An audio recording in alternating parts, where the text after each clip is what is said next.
Good afternoon, this is Jeff with Sewer Tech Northwest. Today we're at 15977 Barlow Trail Lane here in Oregon City. Located at the front of the house, we are to the right of the front doorway. That's as you face the front of the home from the street. Now, the cleanout sits right in front of the very furthest to the right foundation vent here at the front of the home, should you lose track of the cleanout. There's a larger 6-inch diameter access right here. That's likely storm system point. It may also have like a water shutoff underneath it. That's a very unusually large size though for sewer in this kind of format. That's gonna be one of those things. Anyway, just dropped in. We're gonna zero out here at the base of the cleanout and off we go. Water is a-running. Good hard dive right out of the gate. Let's hope they didn't settle it out at the bottom here.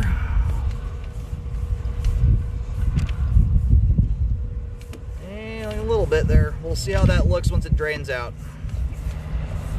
Now that nosedive configuration like that's why I preceded before getting there. I hope they didn't belly it out or settle it.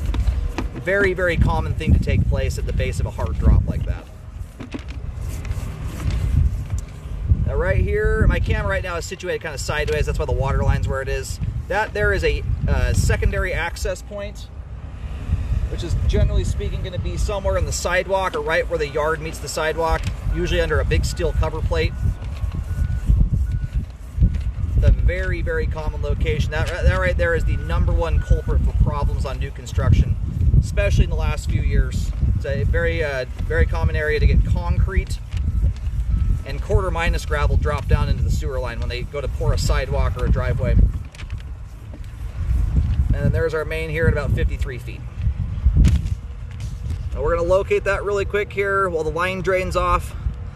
So as it relates to that standing water area, we'll see how that looks all drained out. Right now, with water running, it's always going to be exaggerated. I tend to be a little bit more nitpicky on these new construction lines. One, because they're brand new. Two, when they're this new, they can sometimes be in a state of settling. Most stuff settles almost instantly after it's buried, within that point to a week out.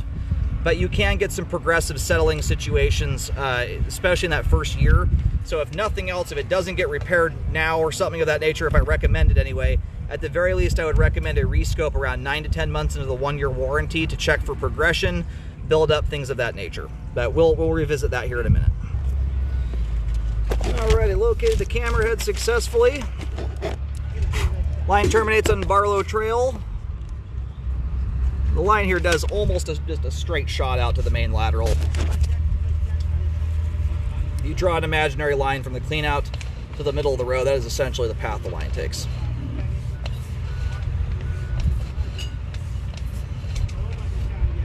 Now, I was having a little bit of a time there, which I figured I probably would. It's a very deep line. I was getting around 9 to 10 feet deep there at the main. I was not getting a super clear signal though. Hopefully get a little bit nicer when pulling back here. We're going to locate this area of standing water. We're going to first take a look at it and see what it's looking like here.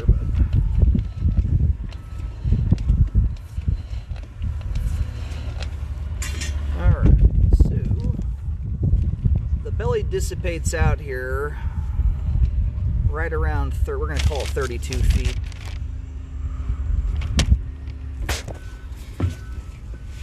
Alright, so right now we're sitting just we're right between the secondary cleanout access and the curb. So far here, what we're working with, that is extremely minor. That's like, maybe a 32nd, maybe a 16th of an inch of water there.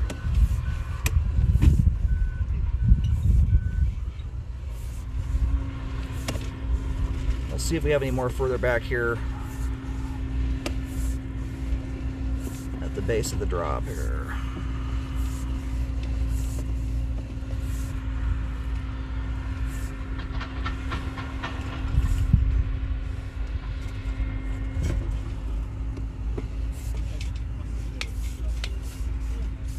So when I level the camera off and get it flattened out here, that water line there is sitting, right now my camera's kind of situated almost sideways, upside down.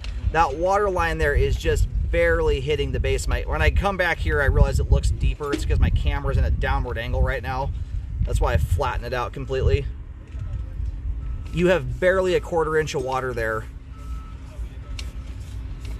And that's at its deepest point. Most of this tapers off down to even less than that. So typically speaking, even for new construction, this is the kind of stuff I generally don't recommend repairs on. If the builder will correct it, great. At the very least though, I would recommend a rescope at the 9-10 month mark, assuming the sewer is covered under the warranty, to check for progression. After 25,000 sewer scopes, all the drain cleaning and repairs I've been a part of over the years, where I generally start to recommend repairs on the average line out there is around the inch mark. For new construction, I knock that back to about a 1/2 inch of standing water. That's where I start recommending fixes. We're even underneath that. So, you know, ideally the thing looks perfect, but it's not enough standing water, especially preceding this. You've got a hard vertical dive prior to it where stuff is moving with a lot of speed. That's one of those areas of standing water. The only stuff I would ever foresee hanging up in a location like that is a lot of improper stuff. I mean, this thing is almost a straight vertical drop here for the first 10-11 feet. That you have a lot of gravity working in your favor. So that's my 2 cents on that. I get pretty nitpicky with new construction, but that right there is not significant enough, in my opinion, to warrant digging a 9-foot, 10-foot trench. However, if we come back in 9 or 10 months and we see progression, and that's gone from, you know, let's say for the sake of this, a 1/4 inch to a 1/2 inch, I would definitely be recommending a fix at that point, because we don't know if it's going to continuously do that. My bigger concern is if we get any progression with that belly, is getting an offset joint. So if we see any of that kind of stuff at 9 or 10 months, a lip on the pipe joint, things like that that show us it's progressing, that's a different story. I would certainly recommend repairs. With 4-inch diameter pipe like this, smooth plastic pipe, and the kind of slopes you're working with here, you would have to do a great deal of doing on the homeowner side to ever get a blockage to develop in a belly like that. So in total here, you have 2 back-to-back, and realistically, if you had to fix one of them, you'd realistically need to fix both. You'd have to do that in one continuous repair, basically from the base of the drop all the way out to about the street curb to fix the 2 areas of standing water. The spot around the clean out, the secondary, that is so minor. I mean, you can barely even see it. The only part of the line with any standing water hardly to look at is at the base of the dive there. So that's my 2 cents on it. All the pipe here, all of it is intact. All of it appears in good shape, clean of construction debris. And as the line currently sits, we have good flow to the main lateral. It's not even adequate, it's good. You have a lot of speed shooting through this line here and large diameter 4-inch plastic pipe.